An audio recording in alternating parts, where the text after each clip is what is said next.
पंडित Manmohan Jha gamma है, इनसे बातचीत करेंगे। जिस तरह से जो है महमूद मदनी का जो बयान आया है पॉडकास्ट में, जो सुल्तान सिन्हा के पॉडकास्ट में, वो कहते हैं कि वैसी की जो राजनीति है वो सही नहीं है देश के लिए, और वो जो है उनके साथ वही लोग जुड़ते हैं जो पागल होते हैं। ऐसा बयान उन्होंने दिया है, तो इस पे बातचीत कर लेंगे। वही जो कहे हैं कि एनआरसी होना चाहिए पूरे देश भर में, तो गामा जी से अच्छा कौन जानेगा कि पागल कौन है, वैसी के दीवाने कैसे देख रहे हैं गामा जी। मदनी साहब कह रहे वैसी की राजनीति पगला लोग समझता है, आप पगला है क्या? मदनी साहब का मैं सम्मान करता हूँ, हाँ, क्योंकि मदनी साहब को हिंदुस्तान की आवाम ने वो ताकत दिया, वो ओहदा दिया, और वो ओहदा उन्हें इसलिए नहीं मिला कि जो समाज का भला करना चाहता हो उसके ऊपर टीका टिप्पणी करें वो। और जहां तक पागलों की बात है, हाँ मैं हूँ पागल, अच्छा, मैं हूँ दीवाना, क्योंकि चिंता है मुझे अपने देश की, चिंता है बिगड़ते हुए भाईचारा की, चिंता है इस 2014 से लेकर अब तक इस देश में जिस तरीके से मॉब लिंचिंग शब्द का इजाद हुआ है। इससे पहले कोई नहीं जानता था कि मॉब लिंचिंग होता क्या है, लेकिन उस मॉब लिंचिंग शब्द का इजाद करने के खिलाफ अगर लड़ना पागलपन है तो मैं हूँ पागल। अगर अपने हिंदुस्तान के अच्छे और सच्चे मुसलमान के हक की लड़ाई को लड़ना, अगर कहते हैं मदनी साहब पागल, तो हूं मैं पागल। और हमारे जैसे करोड़ों पागल आज बैरिस्टर साहब का दीवाना है, और जिस तरीके के शब्दों का उन्होंने इस्तेमाल किया है, आज वो खुद ट्रोल हो रहे हैं, खुद शर्मिंदगी महसूस कर रहे हैं। और अगर ऐसा नहीं होता तो वो आपके द्वारा भाया मीडिया आज हम सबके सामने नजर आते। उनको पता है कि उनके मुंह से निकला हुआ हर शब्द गलत था। और बैरिस्टर असदुद्दीन ओवैसी वो शख्सियत जिनकी राजनीति में ईमानदारी की कसम खाई जा सकती है, जो ऊपर वाले ने इतनी दौलत से जिसे नवाजा हो, उसे क्या आवश्यकता है गाजियाबाद के मुसलमानों पे हो रहे जुल्म पे आवाज उठाने की? क्या आवश्यकता पड़ी है बिहार में हो रहे जुल्म पे आवाज उठाने की? लेकिन वो बंदा दो ही काम के लिए जीता है, जिस धर्म में जन्म लिया उस धर्म की इबादत करता है, 5 वक्त नमाज पढ़ता है, और जो ऊपर वाले ने उसे ताकत दिया है, उस ताकत से कमजोर, मजलूम, गरीब, अल्पसंख्यक सभी समाज का, आप ये ना कहें कि सिर्फ मुसलमानों का, वो हर कमजोरों की मदद करते हैं। हैदराबाद में आप जाकर के देख करके आओ, हजारों हजार गरीब बच्चों को बेहतरीन शिक्षा दी जाती है, फ्री मुफ्त इलाज दी जाती है कोई माई का लाल है, कोई हिंदुस्तान में है किसी पार्टी का विधायक, है किसी पार्टी का कोई सांसद जो इस तरीके का कार्य करे? और ऐसा करना पागल कहलाना है तो हमारा नेता भी पागल कहलाना पसंद करेगा, और हम तो उनके दीवाने हैं, हम तो पागल हैं। लेकिन मदनी साहब को क्या जरूरत पड़ गई इस तरह का बयान देने का? अगर आप कहना नहीं चाहिए, आप खुद सनातन धर्म को मानने वाले पंडित है, आपको समझ में आ रहा है, आप पागल होने के लिए तैयार हैं, तो मदनी साहब काहे कह रहे हैं कि नहीं पागल हुई आप लोग वैसे के पीछे? स्वार्थ लाग ही कर ही प्रीति, सत्ता का स्वार्थ चाहिए उनको, सत्ता के सुख में। बताओ आपकी उनके द्वारा कहां तक समाज के किस गरीब व्यक्ति को लाभ पहुंचा, कोई एक आदमी खड़ा कर दो आप। उनके नजदीक पहुंचने की हैसियत भी नहीं है एक आम मुसलमान की, जो गरीब तबके के लोग हैं, उनकी हैसियत नहीं कि उनके नजदीक भी पहुंच जाए। अब उनके पास कौन पहुंचेगा? अमित शाह जी पहुंचेंगे। कौन पहुंचेगा जी? नीतीश पहुंचेगा जी।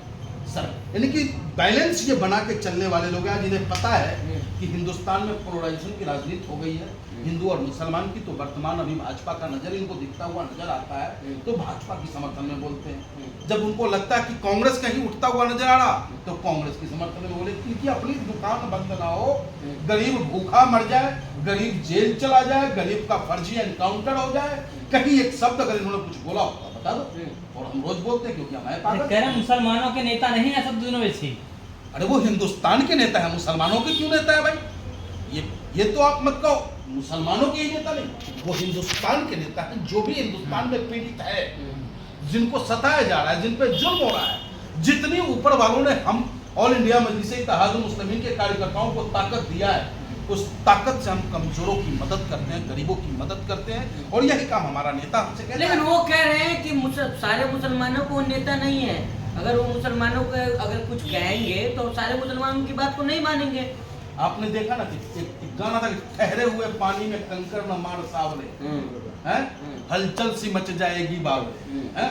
तो आज मदनी साहब ने उस ठहरे हुए पानी में कंकर मारा है और उस कंकर की जो उबाल आ रहा है, आज हर हिंदुस्तानी के दिल में बैरिस्टर सुब्बीनो वैद्य साहब बच गया और वो कह रहे हैं कि भाई मैं भी पागल, तू भी पागल, सब बन जा पागल, हो जा बैरिस्टर साहब का पागल। आज उनका भला हो, उनके मुंह से निकला हुआ सब कहते हैं चूहा चिराग ले गया अपने दिमाग से, और चूहे की जल गई उसी आग की दास। तो ये हालात है मदनी साहब का।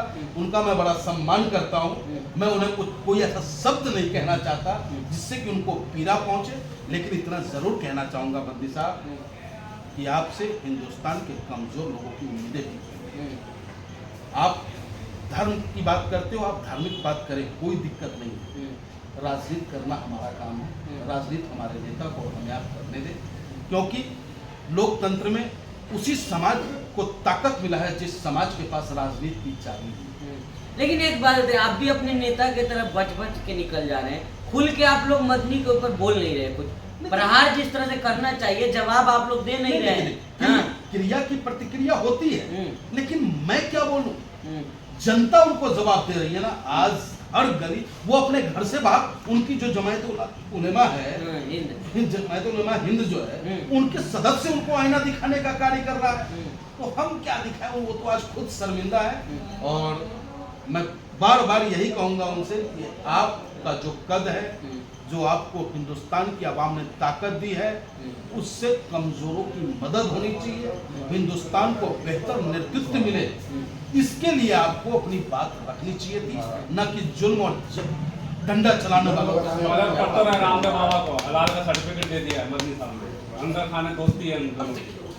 हर स्वार्थ लाभ ही कर ही प्रीति, बगैर स्वार्थ के कहीं ये प्रीत नजर नहीं आ रहा।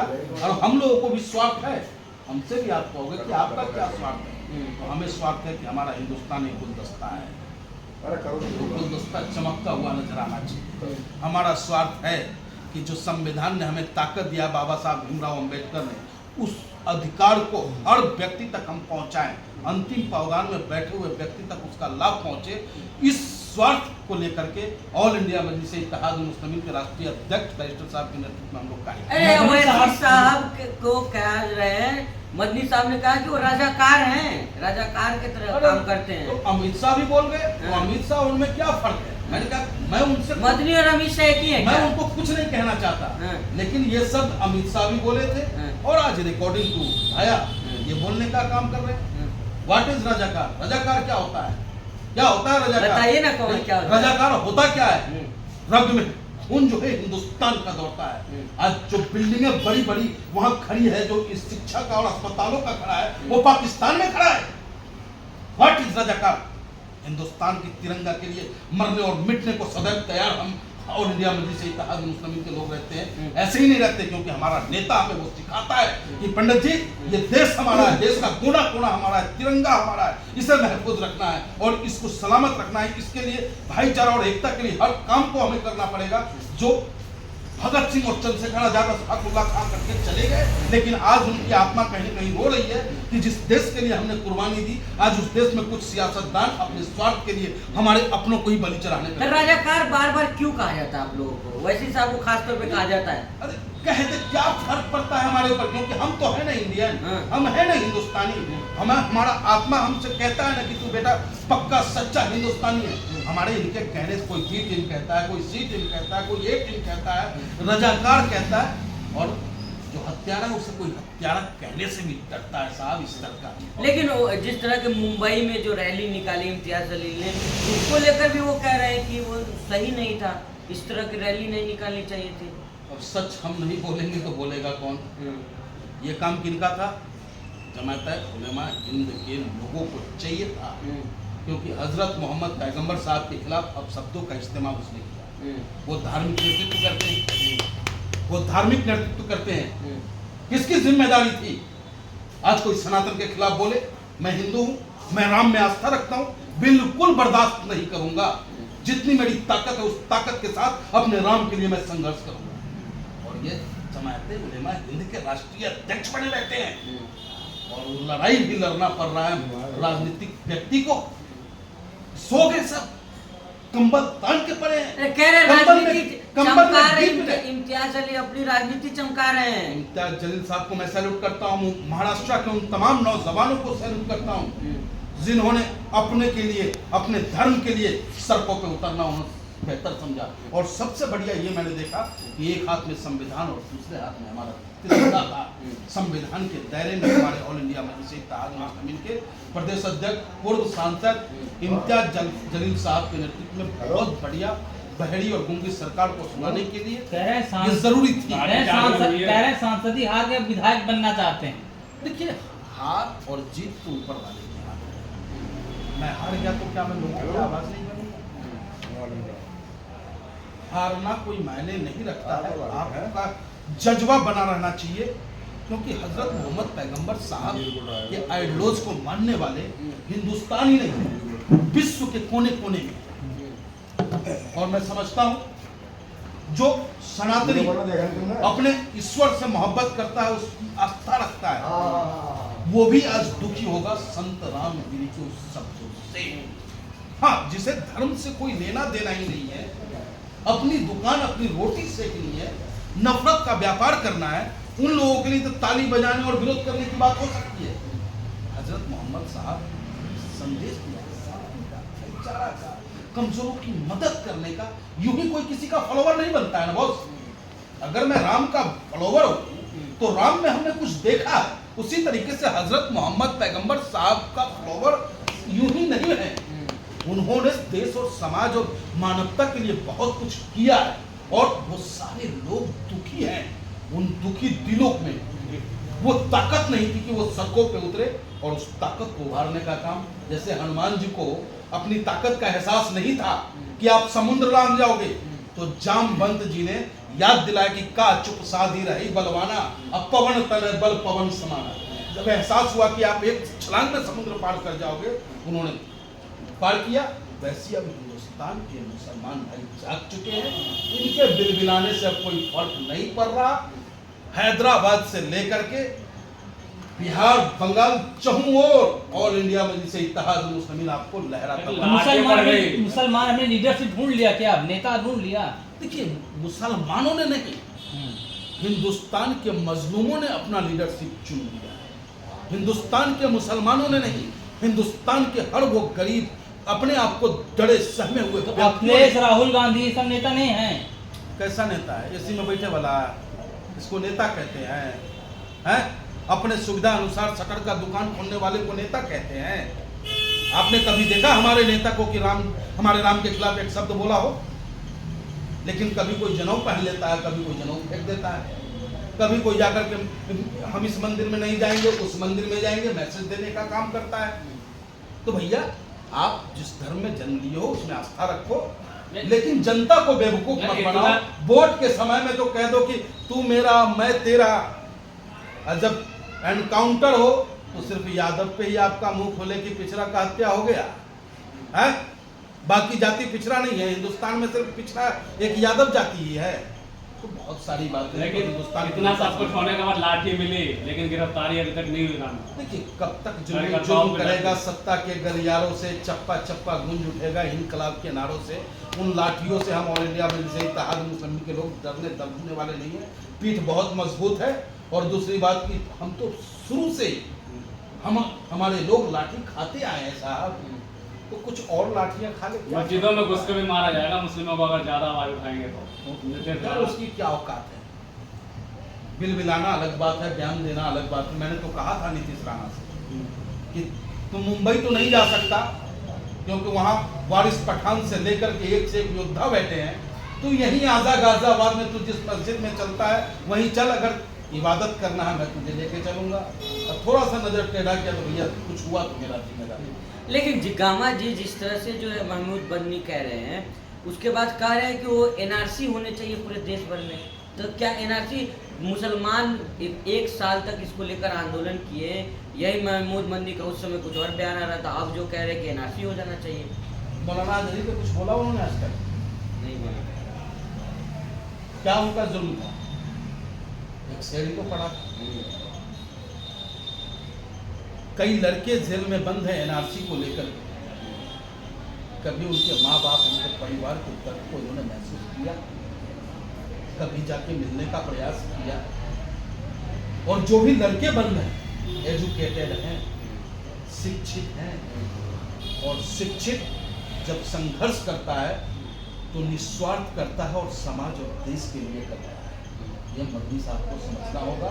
एनआरसी का विरोध यूं ही हिंदुस्तान के पढ़े लिखे छात्र नहीं कर रहे थे और आज भी कर रहे हैं, उसमें बहुत सारी खामियां हैं। हम हिंदुस्तानियों को ही अपना दिखाने के लिए एड़ी चोटी का जोर लगाना पड़ेगा, और कहीं भी कुछ थोड़ी सी कमी आ गई तो डिटेंशन में रहना पड़ेगा, दोयम दर्जे का नागरिक बन के रहना पड़ेगा।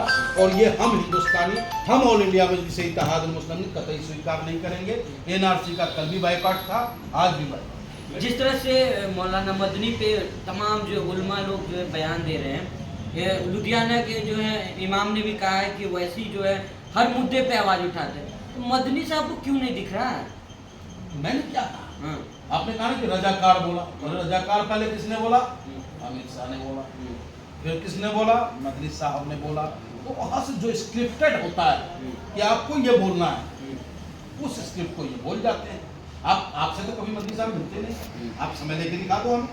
उन्हें पता कि भैया ये तो बकिया उधेड़ देगा, कहाँ से आया है, कहाँ से चमक, ये चमक ये धमक सब तुमसे ही है। किससे है? सरकार से है भैया, मजे दे रहे हैं और समाज को वहीं की वहीं अवैसी से वैर, रामदेव से प्रेम क्यों है? किससे?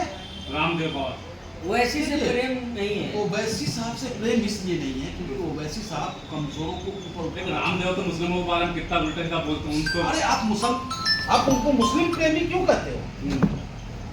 अगर वो मुस्लिम प्रेमी होते तो कम से कम बैरिस्टर साहब के खिलाफ अपशब्दों का इस्तेमाल नहीं करते। तो वो मुस्लिम प्रेमी नहीं है, वो अपने स्वार्थ। राज्यसभा जाने की तैयारी कर रहे हैं क्या महमूद मदनी?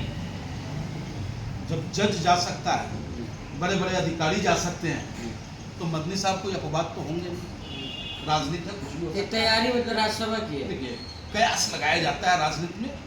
कोई जरूरी नहीं है कि आप सांसद और राज्यसभा सांसद बन करके ही अपना लाभ उठा सकते हो। सरकार के करीब और गोद में बैठ करके भी आप बहुत कुछ पा सकते हो। अच्छा गामा जी, आखिरी में एक सवाल है कि आप काफी दिनों से राजनीति कर रहे हैं, क्या लग रहा है कि इस मदनी के बयान से ओवैसी साहब को फायदा हुआ है कि नुकसान हुआ है?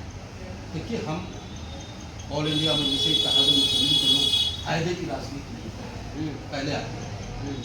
उनके बयान से हमें क्या नफा और क्या नुकसान होगा वो जनता तय करेगी। लेकिन जो हमारा मिशन है, जो हमारा निशाना है कि कमजोरों की मदद करना है। मुसलमानों के नेता है वैसे, आप मानते हैं? मुसलमानों के आप क्यों कहते हो? फिर बार बार मुसलमानों के हैं। अरे कि दुनिया भर का लाठी चल रहा है, जमीनों पे कब्जा हो रहा है, हिंदू मुसलमान गरीब दलित सब पे हो रहा है। हम सबके लिए लड़ रहे हैं ना भाई। हम अरे तो यहाँ तो लड़ाई है कि मुसलमानों का नेता कौन, मदनी है वैसी?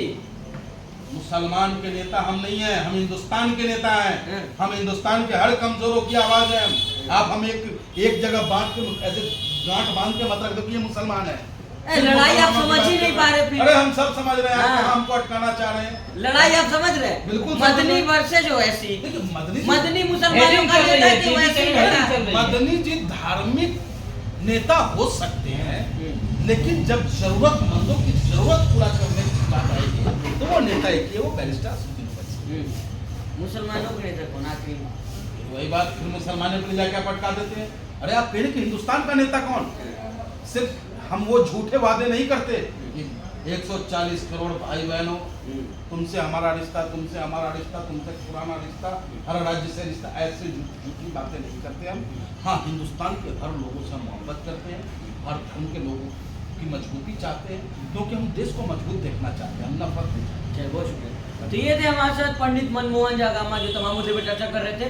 जिस तरह से गामा जी कह रहे हैं कि ओवैसी जो है हिंदुस्तान के नेता है, मुसलमानों का नेता कोई नहीं है। हिंदुस्तान में जिसके ऊपर जुल्म होगा, जो मजबूत कमजोर होगा, उसके नेता वैसी है। आपकी क्या है इस वीडियो पे हमें जरूर बताइएगा। बहुत बहुत धन्यवाद, बहुत बहुत धन्यवाद। सही रहा। धन्यवाद। हमारे भाई हमारे साथ हमेशा खड़े रहे।